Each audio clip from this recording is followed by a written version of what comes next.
नमस्कार किसान भाइयों, स्वागत है आप सभी का फिर से एक नई वीडियो में। तो दोस्तों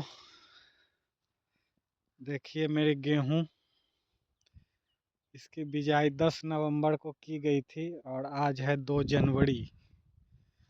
उस हिसाब से ये फसल 10 दिसंबर और 10 जनवरी यानी लगभग 52 दिनों की ये फसल हो गई दोस्तों। और ये कहीं कहीं अब गभरने भी लगी है। गभरने से तात्पर्य है दोस्तों, देखिए ऐसे इसके जो बीच वाले पत्ते हैं देखिए वो निकलने लगे हैं। तो अभी सारे में नहीं निकले हैं दोस्तों, 10% 5% में निकले हैं, 10% नहीं।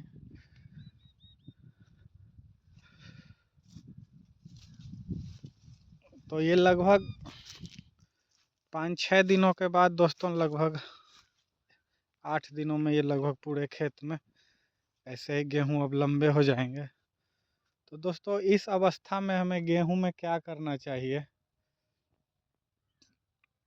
देखिए जैसे इंसान के बच्चे हों या किसी जानवर के बच्चे हों, तो जब बच्चे बड़े बड़े होते हैं तो उस हिसाब से उनको न्यूट्रिशन उस समय देने की आवश्यकता ज़्यादा होती है।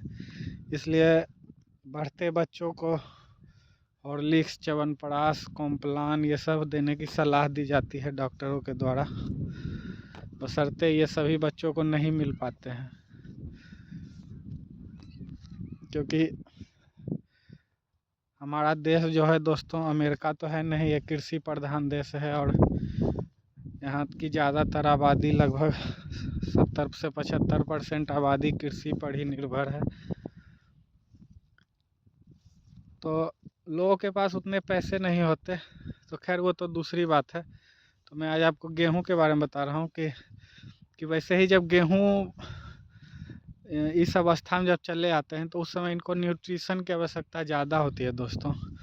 लोगों को लगता है कि अरे मैंने तो सब दे दिया, अब ये अपने आप हो जाएंगे। तो प्रकृति का तो नियम यही है दोस्तों, किसी न किसी तरह तो ये मतलब हो ही जाएगा। अगर आप इसको ऐसे भी छोड़ देते हैं बिना पानी दिए हुए और या बिना मतलब न्यूट्रिशन के, इसको बिना खाद दिए हुए, तो ये परिपक्व तो हो ही जाएंगे, लेकिन जो इसका उत्पादन होना चाहिए दोस्तों, वो उत्पादन में कमी आ जाती है। तो अगर आप पौधे पर अगर ध्यान नहीं देते हैं दोस्तों, तो क्या होता है कि कम उम्र में ही पौधे बालियाँ निकालने लगते हैं दोस्तों। तो अगर न्यूट्रिशन मैनेजमेंट सही रहता है दोस्तों, तो वो लेट बाली निकालते हैं। और अगर अर्ली सोइंग आपकी गेहूं है, जैसे 10 नवंबर हम लोग की तरफ सही समय बुआई का कहा जाता है, तो 10 नवंबर की अगर आपकी बुआई है तो ये ठीक ठाक समय है गेहूं का। तो अगर इसमें जितनी लेट बालियाँ निकले दोस्तों, उतना ज़्यादा मजबूत बालियाँ होती है, क्योंकि वो उतनी ज़्यादा स्वस्थ होगी। तो इस अवस्था में इसको न्यूट्रिशन मैनेजमेंट का ज़रूरत है दोस्तों, कि आप सही से करें। जैसे गेहूं में उतना ज़्यादा रोग तो नहीं आता है दोस्तों। ऐसे आप यूट्यूब पर वीडियो देखिएगा अगर मोबाइल पर, तो कीटनाशक, फंजीसाइड बहुत सारे सलाह देते हैं, लेकिन मुझे तो ऐसा नहीं लगता कि गेहूं में इन सभी की ज़रूरत है उतना खर्च करने की दोस्तों। कोई विशेष फ़ायदा तो होगा नहीं, क्योंकि देखिए आप इसमें अब इसमें कीट कहाँ लगा हुआ है दोस्तों। देख लीजिए इसके पत्ते स्वस्थ हैं, कहीं से कटे फटे नहीं हैं। तो इसमें कीट जब है ही नहीं तो कीटनाशक देने का तो कोई फ़ायदा है नहीं। ये तो सिर्फ दुकानदार को इससे मुनाफा होगा, किसानों का इसमें क्या मुनाफा होगा। जब कीट अगर रहता दोस्तों, तो आप इसमें कीटनाशक इसमें दे सकते थे।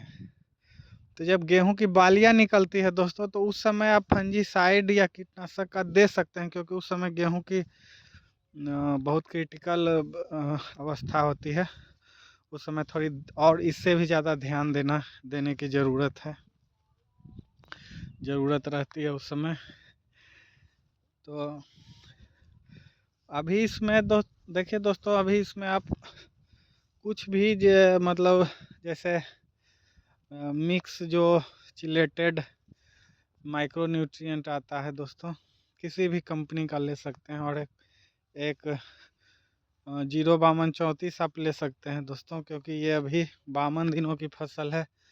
तो 60-65 दिनों तक आप इसको मतलब आराम से 05234 और मिक्स न्यूट्रिएंट आराम से दे सकते हैं। इसको कोई दिक्कत नहीं है, क्योंकि अभी इसकी ज़रूरत भी है।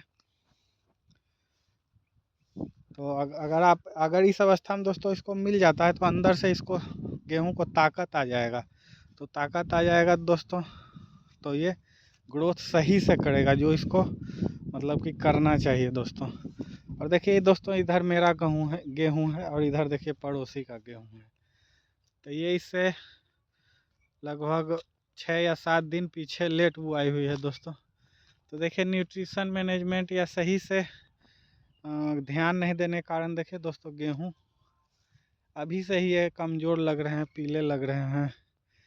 मतलब तो पीले होने का कारण दोस्तों, लोग सिर्फ यूरिया समझ लेते हैं कि यूरिया कारण ही पीला होता है, अगर हम यूरिया दे देंगे तो हरे हो जाएंगे।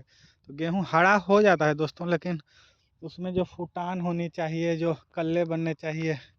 अब देखिए ये सब पौधे में कितने कल्ले हैं, देखिए एक पौधे में देखिए 3 या 4 कल्ले।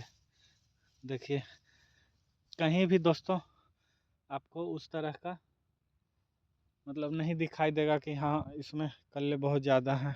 और देखिए मैं आपको अपना गेहूं दिखाता हूँ, देखिए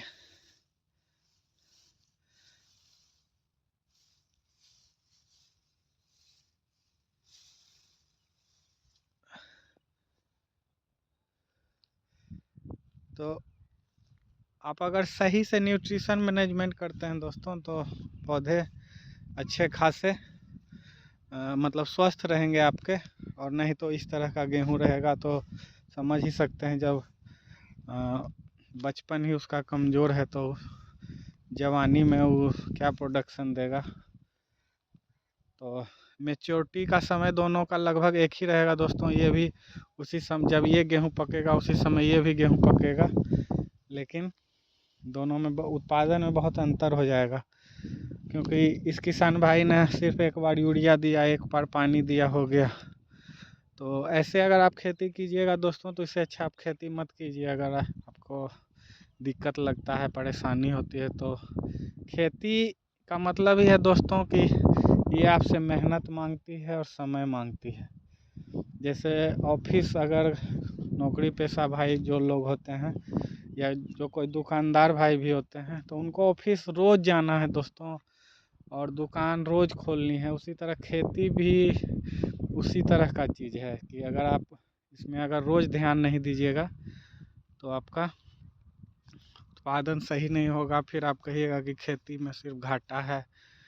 तो देखिए आप इतना मेहनत करते हैं, फिर भी दोस्तों उतना ज़्यादा प्रॉफिट तो ये सब में होगा नहीं, गेहूं में। और अगर आप मेहनत भी कम कीजिएगा तब क्या प्रॉफिट होगा, तब तो आपको घर से मतलब कि लॉस लगेगा दोस्तों। तो वीडियो मैंने दोस्तों सरसों दिखाने के लिए बनाई थी, लेकिन मैं आज गेहूं पर ही मतलब वीडियो मैंने बना दिया। तो सरसों की वीडियो दोस्तों मैं कल फिर बनाऊंगा। तो वीडियो देखने के लिए आप सभी भाइयों का दिल से धन्यवाद। और जो भाई नए जुड़े हैं मेरे चैनल से, वो वीडियो को सब्सक्राइब ज़रूर करें और भाई लाइक भी वीडियो को कर दिया करें। धन्यवाद।